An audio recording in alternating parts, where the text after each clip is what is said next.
house in Laguna Beach that had been there since the 1920s. In its history, it had been a speakeasy, a brothel, and a house for smuggling illegal immigrants. One day, my new wife and I were having an argument. I can't even recall what it was about. She walked down the block to get a cup of coffee and cool off, and I was alone in the house. The way the place was built, it was incredibly haphazard. There was a bedroom and a living room on one side, then a bathroom with 2 entrances. On the other side of the bathroom was a hallway that had windows in one side and 2 bedrooms on the other. From my bedroom, I could look across the hall into the bathroom, then through the bathroom and down the other hall. I was standing at my dresser, and I just noticed movement out of the corner of my eye and looked down there. There was, and honest to God, this gives me goosebumps just typing it 17 years later, a black figure. It was maybe 3 feet tall, and it was only vaguely humanoid. It looked like black scribbles, like someone had scribbled a human shape, but the scribbles moved, like electricity arcing. That's the best way to describe it. There was no sound that I could remember. I distinctly remember when I saw it, I wasn't afraid, just like, what the fuck? And then it noticed me looking at it. I can't say it turned around. It just focused on me, I guess. Then I was scared. I didn't move, didn't scream, nothing. I was just frozen because it just fucking came at me. It rushed down the hall towards me. I have no idea what it intended, but as soon as it entered the bathroom, the door closest to me just slammed shut on it. I screamed. I yelled for my wife. She wasn't home. I went the fuck outside into the daylight and didn't go back in until she got home about 10 minutes later. I don't believe in ghosts. I don't believe I saw something supernatural, but I know I saw something. I don't know what it was.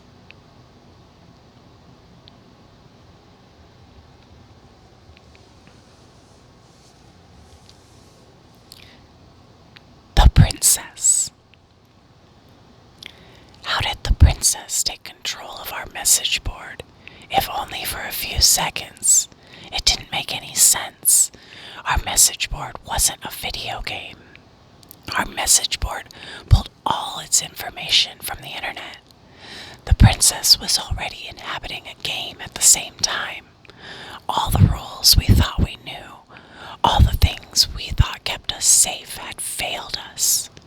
She could have done this at any time. Could she do it again? Were there any real limits to what she was capable of? We looked through all the data we'd collected. We tried to find some common thread we'd been missing. There must have been some way we could have known. There had to be more answers than what we were seeing. And there were. We finally realized the truth. It was so obvious. The princess had been in our message board the whole time. She was on every page. She was on every forum list. She'd been staring at us, watching us for years, and we never even saw it. She was the banner at the top of the forum. She was every screenshot we'd posted, every video we'd upload, and every piece of fan art we'd drawn. Every image of her is her. Every image of her, when observed, gives her power. She's not a ghost. She's not a computer virus. She's an idea, living fiction. She lives off our observation and thoughts of her. When we all watched that stream,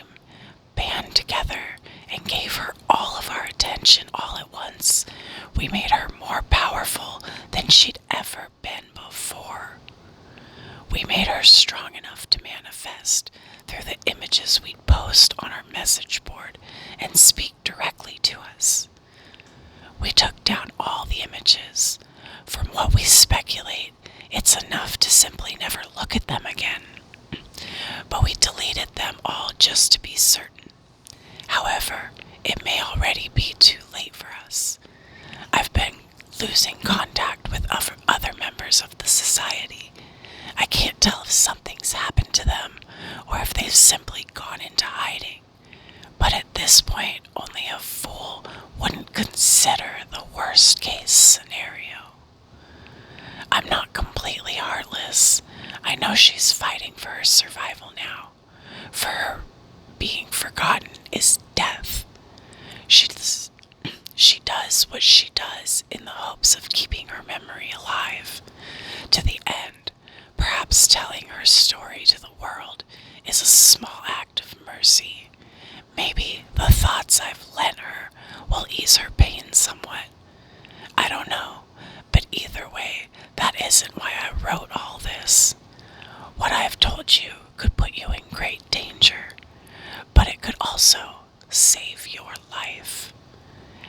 You're a target now, and in the months and years ahead, she may well come for you, but I've also given you all the knowledge you need to keep yourself safe. Do not try to fight her. Do not try to talk to her. Do not try to outsmart her. Don't investigate. Don't try to understand. Don't try to be a hero. Don't try to be her savior. It is my sincere hope that I've given you all the answers you want, so you won't make our mistake and try to investigate further. There is one and only one thing you need to do to be safe. If you see her, turn off the game.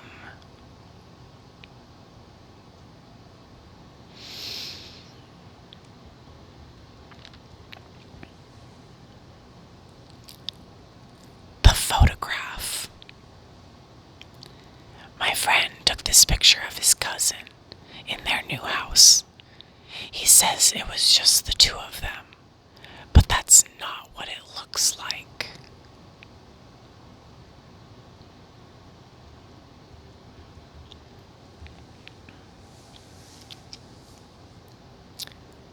The satellite images. A friend of mine showed me how to use Google Maps. I'm sure you've seen it. It lets you use satellite images to look at locations all over the world.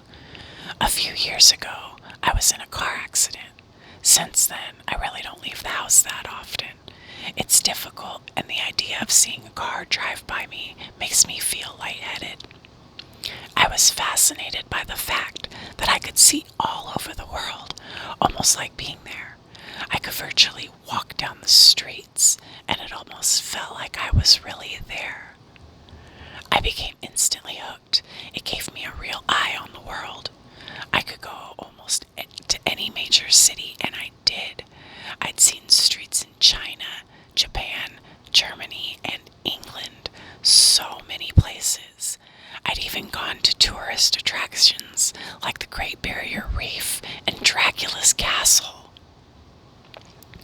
My favorite was to go to random places in major cities and see how many people and animals I could find. The faces of the people were always blurred to protect their privacy, but it was still enjoyable to see them out there, enjoying their life, walking like it was no big deal. She must have good taste, I laughed. I zoomed in closer and noticed the gray bag she carried on a gray and purple shoulder strap. She was walking in a relaxed manner, one hand trailing the wall beside her. I bet if I could have seen her face, I would see that she was smiling. I began to feel a little sad.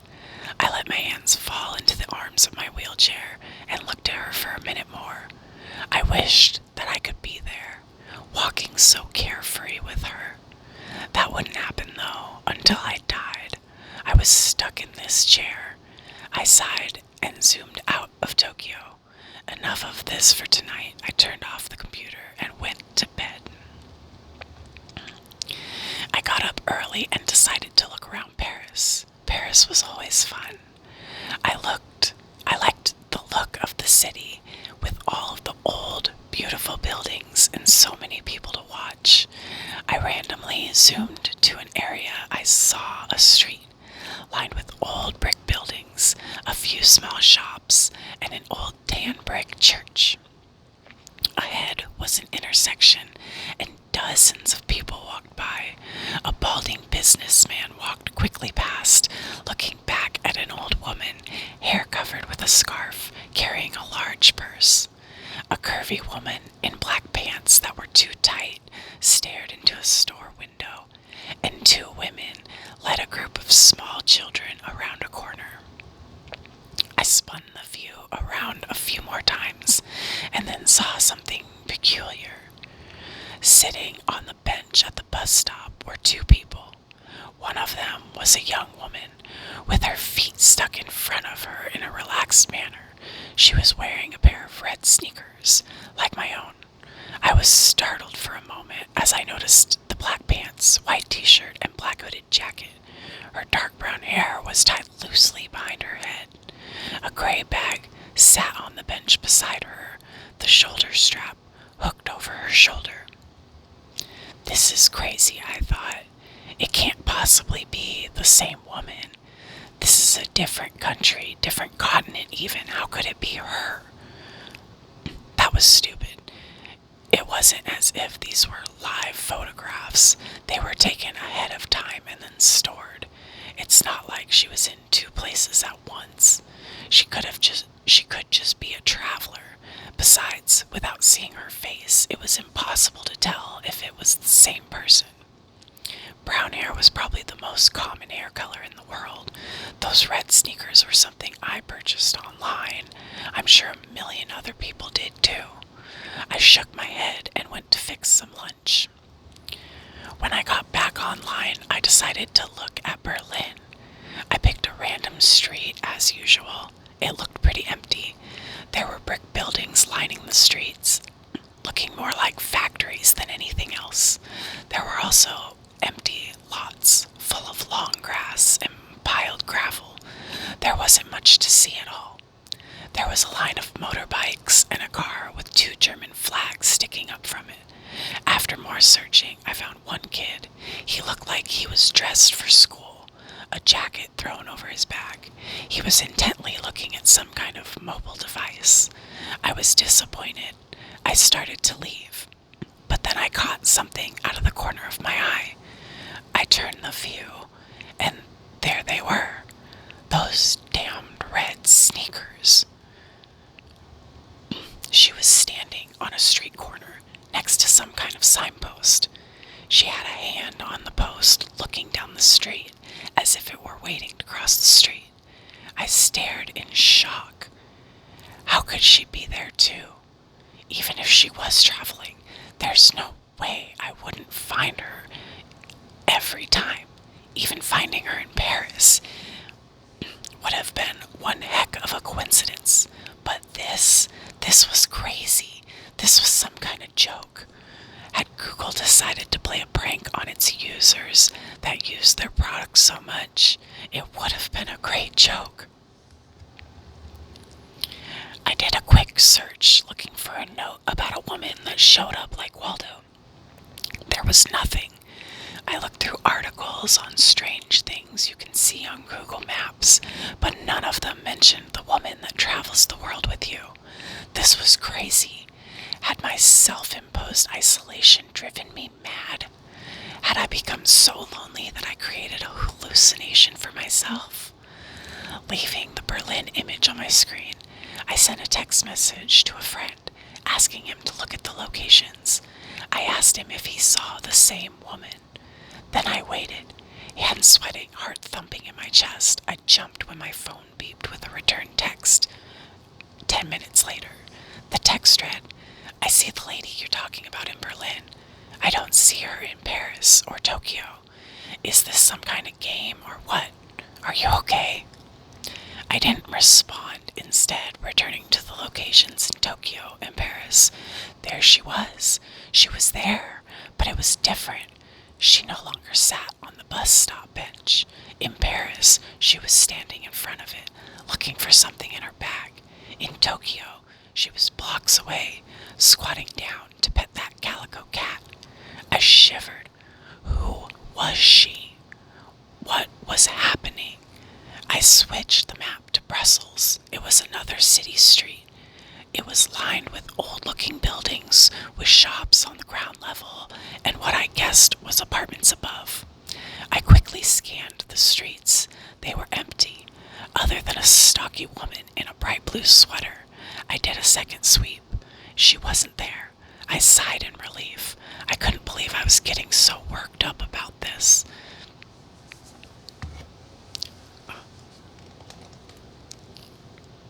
It was nothing but a coincidence. I stopped. My eyes froze on the screen. There was a building at the point of a fork in the road with white, with a black ironwork framework, with a black ironwork framed balcony just on the second floor. I hadn't seen her, as I had been looking at the sidewalks. There she stood, standing on the balcony, her head tilted in the direction of the camera, almost like she was coyly looking toward me. My breath caught in my throat. I switched to Sydney. She was leaning against the wall inside the doorway of a bright blue Crocs pharmacy building. London showed her getting ready to step onto a red double-decker bus, her head turned to look over her shoulder. She was everywhere I looked. She stood on a brick sidewalk on a bridge in Venice. She walked across a yellow barred crosswalk in Zurich, and in Hong Kong. She stood between a Winglung Bank and a McDonald's, adjusting the strap on her bag. In each picture, she came closer and closer to looking directly at me with her blurred-out face. My heart felt like a terrified bird slamming around in my chest. I couldn't catch my breath. I wasn't sure what to do. I couldn't call the police. Should I send screenshots to Google? I clenched my fists tightly and closed my eyes. Who was she? Was she following me? Was I following her? I wish I could see the expression on her face, know what she saw when she looked back at me. I wanted to get out of my chair and run.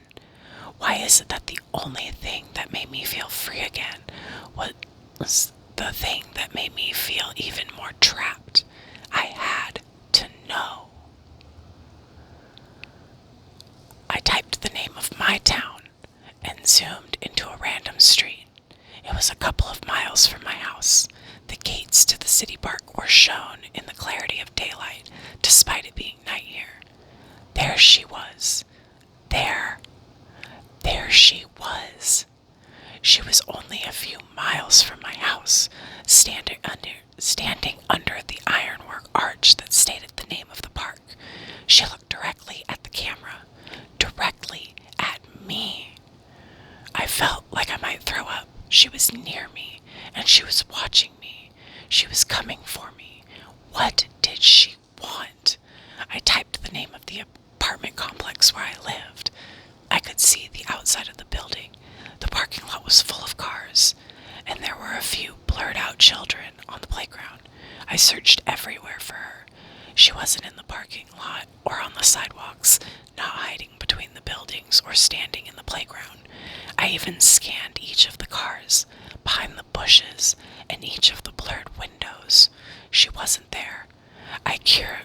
I curled tightly around myself and laid my head on the desk. This place was safe. I didn't leave the apartment anyway. I would never use Google Maps again. I would never see her again. She could stay at the park for all I cared. I smiled to myself and was surprised to find a tear slipping down my face. I'm safe, I said to myself in a whisper. It felt good to hear it out loud. I'm safe. As I said it, there was a knock at the door. A chill ran down my spine. I had a camera hooked to my computer that showed who was at the front door, which made it easier for me with my mobility issues. I slowly reached for the control to show myself who was outside, but my hand trembled furiously. As I touched the control, I realized my mistake. The last of the Google's images that I had seen had only shown the outside of the building, just the outside. I looked at the screen and saw a woman in a white t-shirt, black pants, black hooded jacket, and carrying a gray bag with a purple and gray striped shoulder strap. Of course, there were those red sneakers.